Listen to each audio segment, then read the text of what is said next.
Okay. It is 1:30 on Monday, the March the 3rd. I'm calling this meeting of the Community Safety Committee to order. And first on our list of things to do is to approve the agenda. I'd like to see somebody move that we approve the agenda as it's been written. Member McCrindle? Chair Barnett, Yes. I did notice that there were two items that were still mentioning us as the Road Safety Community Partnership instead of Community Safety Committee.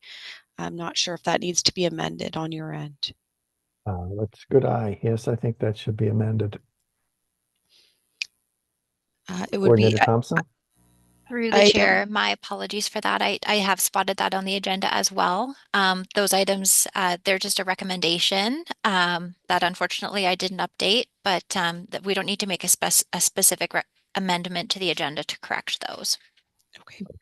Thank you. Thanks, Coordinator Thompson. Okay, so we have Member McCrindle moving the acceptance of the agenda. Anyone seconding that? Member Harrington? All in favor? Okay, it is passed. Next is the declaration of pecuniary interest. Are there any such declarations?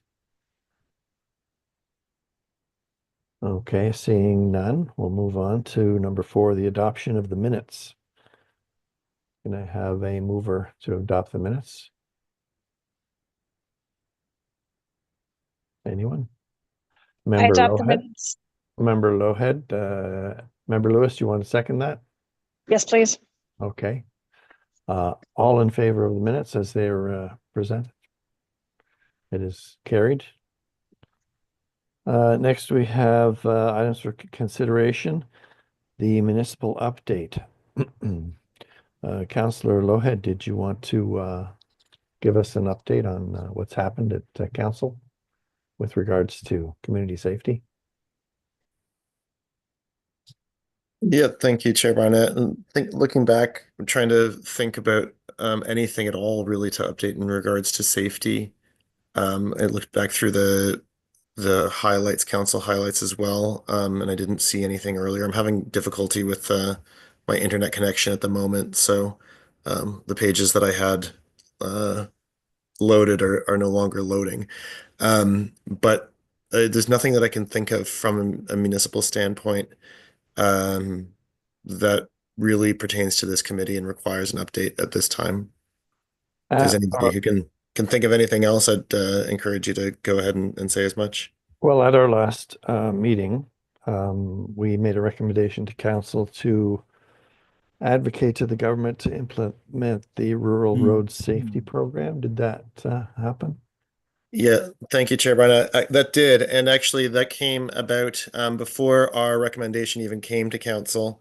I think Councillor Dubik had pulled that recommendation from some correspondence that was circulated to all municipalities across Ontario. And so even before this body's recommendation came to council, that recommendation came to council and was and we advocated for it as well. So yes, that's going ahead doubly, I suppose. Okay, thank you. All right, can have somebody move the acceptance of the municipal update?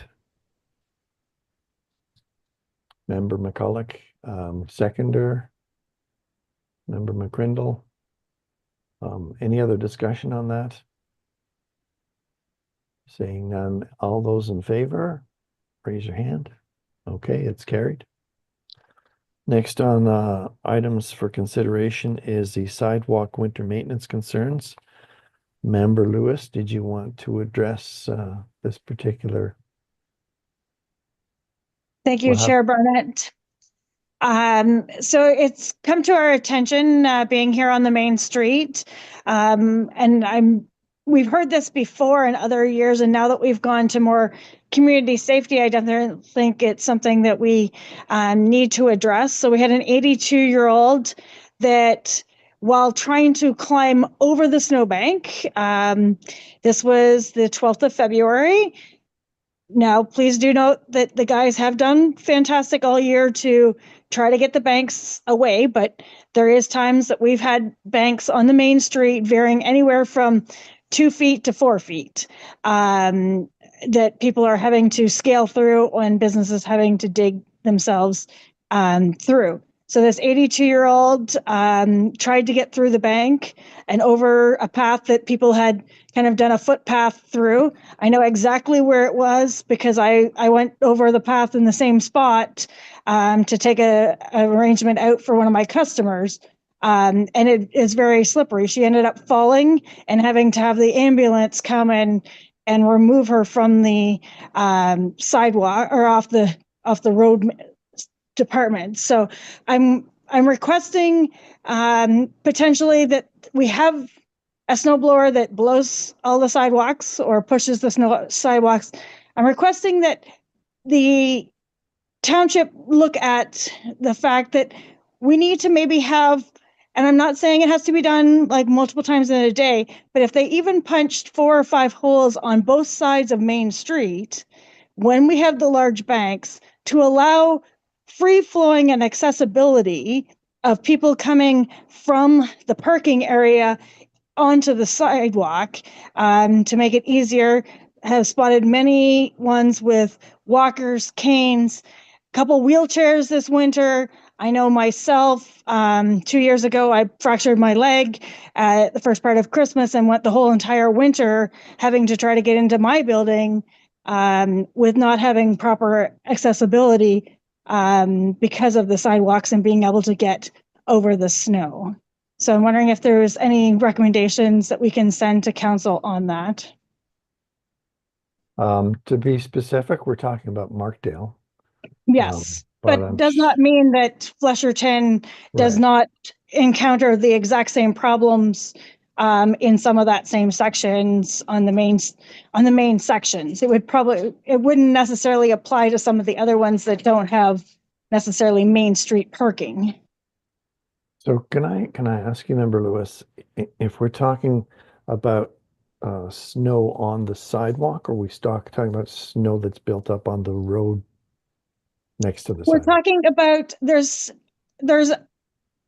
the snowplow comes down the sidewalk and there's about a 2-foot section in which it does not clear the sidewalk to the curb.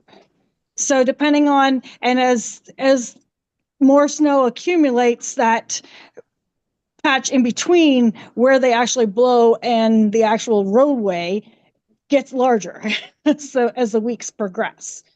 Now, a lot of the businesses do a fantastic job, shoveling this stuff out, but it's hard to keep that maintained. Mhm. Okay. Maybe I'll ask Director Cornfield if this is something that's feasible.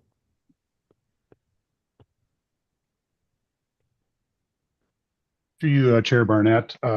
So obviously, if this is a change of level of service, it would need to be a recommendation from this committee to council to direct staff to make that change in the service level provided.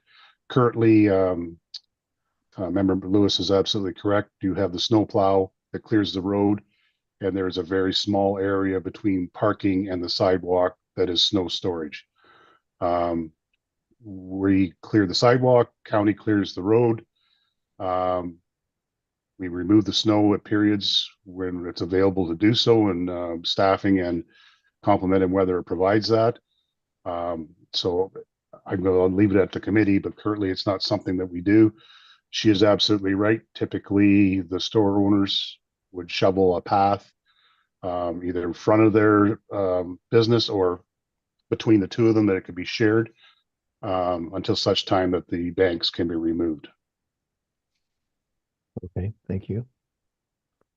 Is there any other discussion on this item? Anybody want to weigh in on? I know this has got to be a problem that's happening everywhere in the snow belt. And I'm not sure what other municipalities do with this in this regard. But Well, it and as I does, say, it's something that, I understand that, it's a tight time frame and there's only certain periods of time where staff would be able to do this, and it would be at that first swipe at 6 o'clock in the morning that would have to be done, because after 7 o'clock, there's cars that are parked on the main street, and then they couldn't be able to punch their way through it. We have also been very lucky that one of our business owners previously did this. And so maybe the municipality hadn't seen this because he was using his own snowblower to blow holes through. Now that he has retired and sold his business, that service is not being offered anymore. is there a vehicle that comes along and clears the sidewalks, or is that each business owner getting out No, there? there is a one that does the street plowing, the sidewalk plowing, actually comes down through, and he is I would say about a 4 foot wide blow that he actually is in a little tiny tractor machine blowing the snow. So would you be asking that this person would Yes, do so that would be my recommendation, would be that he would, when he's doing his first pass, that he would punch some of these, even if it's not a perfect hole, punch holes in 3 or 4 times down the way to and- prevent people from trying to climb the banks and getting from point A to point B. right. Member McCulloch? I know what you're talking about, Member Lewis, and I think, even at the end of my driveway, the county comes by and then I have to go down and shovel that out, or hope that my snowplow guy is going to come at the opportune time. Is it something, and I know it's, you've got a business to run. Is it something that the shop owners can say, I might be able to do that, and just create a path? And I notice that happens some of the time, and maybe they're not set up in time to do it. I'm just thinking right now, as Director Cornfield said, we've got a group, and it's probably an outside contractor who does that, or there's, municipal person who does it, and it's all part of what their workload is and what the costing is. If it's a different kind of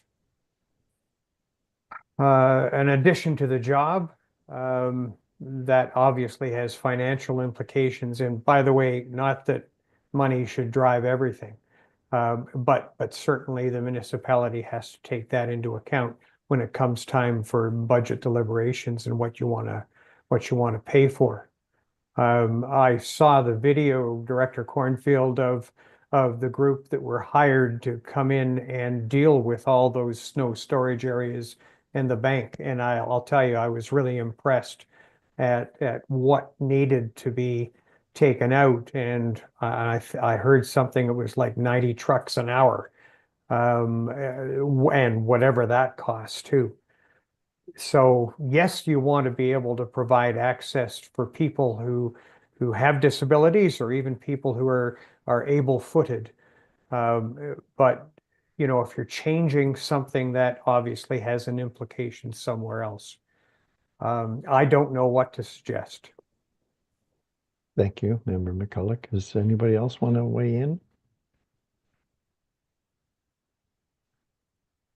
Kayla Sales? Yeah, just from an injury prevention standpoint, the alternative to not having those clear walkways for people to walk from where they parked to the sidewalk or the storefronts is walking along the roadways, which of course we really don't want people doing. At best in the winter time, it causes a lot of risk for injury, motor vehicle collisions. And if someone has a mobility aid, that's just an additional barrier for someone. So yeah, I don't have any credentials to say any solutions to the problem, but just to factor that in, that if there isn't a solution that's kind of made, we have that possibility of an accident happening on our roadways. Mm-hmm. It's a good point. Anyone else? Yeah, I'm wondering too about liabilities. I guess if somebody hurt themselves on the sidewalk, that's the business owner's liability if it's in front of their store. But if somebody's forced to walk along the roadway, that would be a municipal liability, I'm guessing. And I also want to just make note also that the only place that the wheelchair accessible space in all of downtown Markdale, and I'm not sure where Flesherton's is right at the corner of Highway 10 and County Road 12.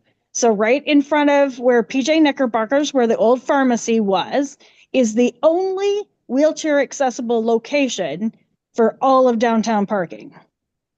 So that means if you need a service on the other end of the street, you have to be able to park there, which is also very dangerous to get anybody out with a wheelchair or walkers with the trucks turning for Chapman's every 20 minutes. Then it makes it very difficult to get somebody in and out of that space also. Okay, excellent points. And accessibility is a big priority for this municipality as well. Anybody else? Especially when a lot of stores are not wheelchair accessible, then it makes it even harder too. Right. Okay, I don't know if, so I don't see a lot more people wanting to weigh in on this. The item as it stands then is to accept your presentation and as it is, without any further motion. But I don't know, perhaps you want to, Member Lewis, make an additional motion to recommend something to council? I would like to make a recommendation of doing an accessibility study or assessing the accessibility during the winter months of pedestrian flow on the main streets. So recommending to council that they look into a study for accessibility in the winter months. Yes. Okay. Yes, Member Loughead? Yeah, sure. Thank you, Chair Barnett. So I think that this is all very valid, Member Lewis, and of course, safety is a number one concern, and there's also economic activity to be considered, and I think sort of thirdly, cost to the municipality. But I'm wondering to Director Cornfield about just like the actual feasibility of, and especially a winter like this, when we have so much snow. I mean, we heard from a number of folks that municipality Great Highlands staff, well, we heard it both ways. Some that we didn't do enough, and I think mostly that we that our staff did a great job dealing with all the snow. But I'm just, I guess, wondering from the director's point of view, the feasibility of improving snow removal or pedestrian accessibility in our downtown in years where with this much snow, or maybe just in any years. I mean, is there room for improvement? Is it feasible? Dr. Cornfield, do you want to respond? Through you, Chair Barnett, to Member Loughead. Sure. Like again, it comes back to this committee would need to make a recommendation to council. Unfortunately, for whatever reasons, like this committee cannot direct staff, obviously, but council can. So I would just surmise that if this committee made a recommendation, they would like to see a service level change in the downtown Markdale and Flesherton, excuse me, that they would recommend a report to come back. Accessibility, I believe, and I'm not sure if our manager of infrastructure is on board here, but I believe Member Loughead that there has already been some direction given from the pedestrian safety study to start looking into accessibility as well. But I'd have to reconfirm on that one. But on the snow part of it, there would have to be a recommendation for this committee to, and I don't want to put words in Member Lewis's mouth, but a recommendation to review the service level of snow removal in the downtown. That may be a report coming back from staff to council that we look at a measurement system that once the snow gets to a certain height, it has to be removed, whether that be through contract. It would not likely be through services unless we hired more staff and then more equipment to do it. That's where I would see this going. And again, I apologize, Member Lewis, if I'm maybe going a different direction in what your thought process was. Thank you, Director Cornfield. Anything more, Member Loughead? No. Sorry, I'm- yes. I mean, I'm happy to make this recommendation to council. And then council, of course, can decide whether or not they want to make the request of staff. I guess what I'm getting at, sort of from a councillor's point of view right now, we just sat through an extremely difficult budget, as you're all aware. We're looking at every opportunity to try and keep our tax rates as low as possible, and we're still, tax rates are going up to a really difficult level for a lot of folks. So I mean, I'm happy to make this recommendation to council. I think it's worthwhile, and council can decide whether or not we want to task staff with a further study and then therefore or potentially further work and further action. But again, I mean, what I've heard so far from most members of the public is that they were very pleased with the level of service this winter in downtown Markdale. And I know it's not perfect, but what is in a winter with this much snow? Anyway, that's just sort of my thinking from a councillor's perspective. I'm wondering if there is a pedestrian accessibility study already underway. If that study would even consider the accumulation of snow, and if it didn't, perhaps that would be the recommendation to council, that if there is a study underway, that it does take into consideration the accumulation of snow on our sidewalks. Member Lewis? Yes, I would, if there's a study already in process, then yes, I would like to make sure that it includes the snow removal. And yes, and I'm not taking after municipality. They did do a fantastic job. It's just, I'm seeing what I'm seeing, and I'm bringing that to our committee of people not being able to get through. Okay, I'm going to go to Director Cornfield because maybe he has some additional information. My apologies, Chair Burnett. I just got confirmation from our manager that there is not a study, an accessibility study underway. So I don't want this committee to be misled on that. I wanted to give you some clarification. Okay, thank you. Member McCulloch, did you want to say something? Yes, there seems to be two issues. One that Member Lewis is talking about, which is, can we create a passageway from the roadway once I park my car and I can go around to the back or the front and get through that place that they're storing snow until it gets moved.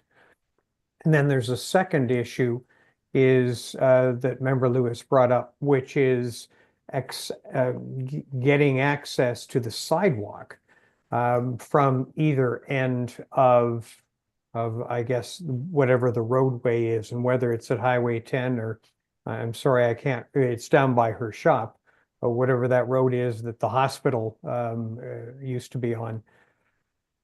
And then there's that goes beyond that is, all right, so, the person who's having, let's say, some mobility issues is on that sidewalk. Because we're an old town, the sidewalk isn't terribly wide, and there's usually a step up or two to get there. Now, the AODA, the accessibility legislation, says that if you're starting to do some work on your place, then you have to make sure that there's an ability to get for people to get into your shop. But you don't have to do it until that's happening. And I think that would probably take a huge amount of engineering. Like, how do you create on a narrow area a ramp that goes up and is the proper construction and the proper widths and I guess whatever the ramp angle is.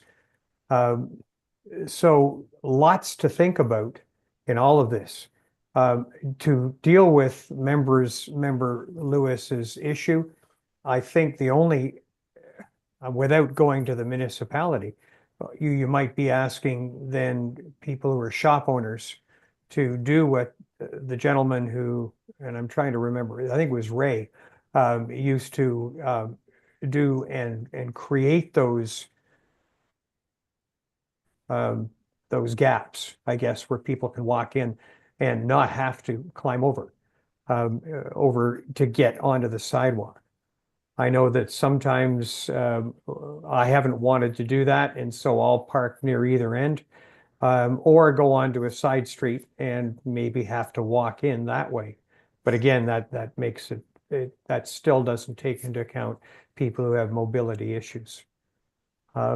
So I think, Member Lewis, on your concern, it might have to be the shop owner who is doing the right thing or the ability thing to, get the shovel and just chop through that particular place, the berm where they store the snow. Anyone else want to weigh in? So, Member Lewis, do you still want to make your motion? If we don't have a study that's already going with things, I don't think we'll move forward with a motion. I just thought it needs to be brought to people's attention for community safety, that, because of the snowbanks, that we will continue, and I will take it to the Chamber of Commerce and encourage staff or business owners to continue digging out, which 90% of us do dig a hole. But again, on Mondays and Tuesdays, when businesses are open, then we have 4 days worth of snow to dig through. Okay, anyone else? Member Loughead, do you have a reply to that, or? Thanks, Chair Barnett. I'm happy for us to make a motion here recommending to council for a staff report. I think that's probably the best way to go forward. And then council can make that decision as to whether or not we want to have a staff report, and we can hear back as to the feasibility of improving snow removal in the future. I think that's the best way to go forward here. So I'll happily make that motion. So the staff report then would be to look at the accessibility for pedestrians during the accumulation of snow on the sidewalks. Yeah, the staff report would be to, improving accessibility through additional snow removal, something along those lines. So yeah, a report from staff to council in regards to improved snow removal and pedestrian accessibility in downtown Markdale. Okay. Coordinator Thompson, have you been putting that into a motion? Thank you. Through you, Chair Barnett. Just to clarify, is the committee wishing to focus strictly on Markdale, or would the committee also like to include Flesherton in this motion? Member Loughead? Yeah, I mean, that's a great question. Thank you, Coordinator Thompson. And I think that that we probably should do wherever snow is removed in a downtown. core. So that would be Flesherton and Markdale both. Um, And If I Coordinator may, Thompson, through the yeah. chair, as the conversation went on, I was working to draft a motion that followed the conversation.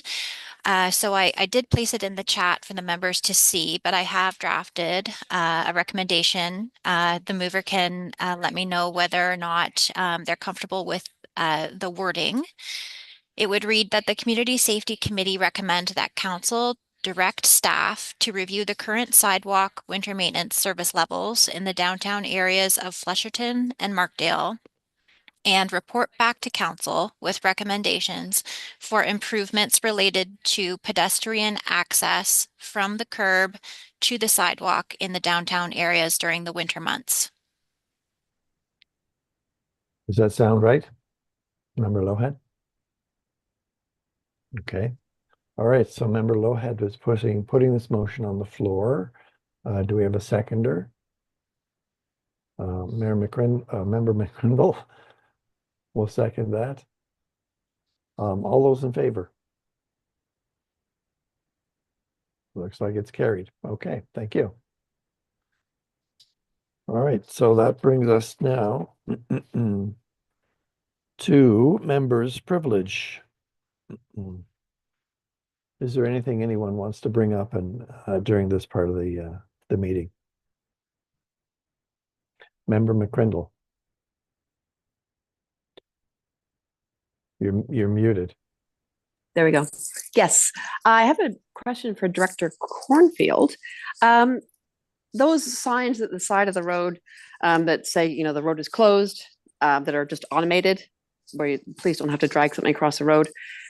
Are they incredibly expensive? Because during this last storm, especially on Family Day, where I had a massive accident just in front of my farm, and more cars just kept coming along Gray Road 2 north into Maxwell and adding to the situation, even making the accident even larger.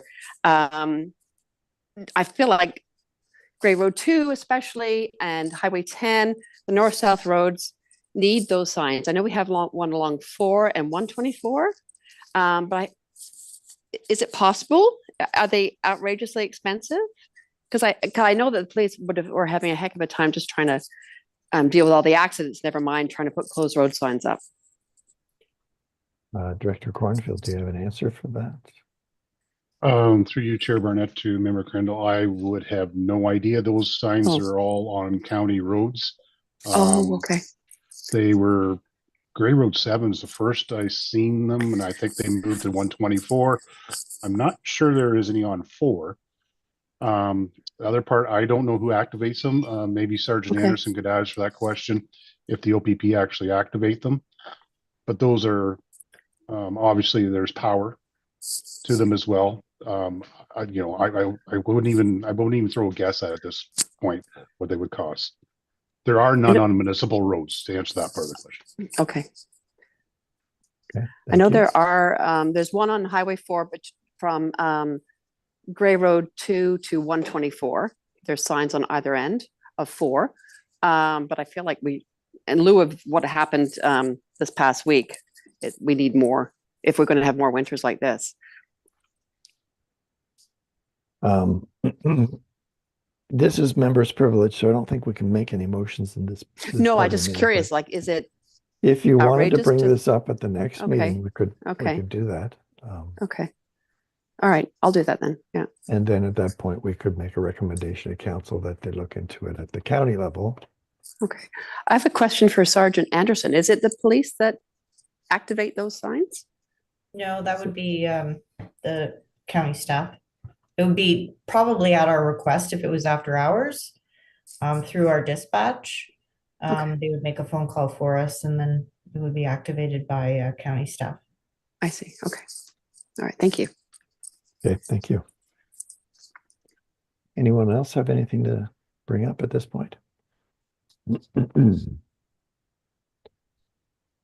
I had something to bring up because of this. It's snow related. Well, this is the collapse of the bridge in Rotary Park. Obviously, that bridge wasn't built to carry such a significant load of snow. But I'm guess I'm just going to ask maybe Director Cornfield, do you know if that it's maybe not your area because it's recreation, but do you know if that bridge will be replaced in the spring? Is it a municipal asset? To you, Chair Barnett, no, I cannot, I don't have any details on that. Would be under Parks and Rec. The maintenance I know it's obviously Rotary Park. Yeah. The maintenance does fall under the municipality, i.e. the grass cutting, ETC, et cetera. So Okay. I don't know what the status is as far as dealing with the structure, other than it'll be closed off, obviously. So I'll ask the recreation director, I guess, for more info. Okay, thank you. Yeah, and I also wanted to say, as everybody has said during this meeting, that the staff and contractors have done a phenomenal job at moving snow in what's been a tremendous year for it. So I just want to say that, echo that as well. And with all the snow, it's hard to find a place to actually put it. And it has been a safety issue at when I'm driving around, and I'm at a crossroads and I can't see in either direction if there's cars coming until I pull out into traffic and get ready, in case somebody's there. But it's something that I guess everybody's dealing with. Yeah. Any other items to bring up at this time? No? Okay. This is a short meeting then. The next meeting will be on Monday, May the 5th, and it is an in-person meeting at the municipal office. So, do I have a motion then, since we're finished, to adjourn? Member McCulloch. Seconder will be Member McCrindle. All those in favor? Nobody's opposed. They don't want to stick around for a while. Okay. All right, then I hereby call this adjourned. We'll see you on the 5th of May.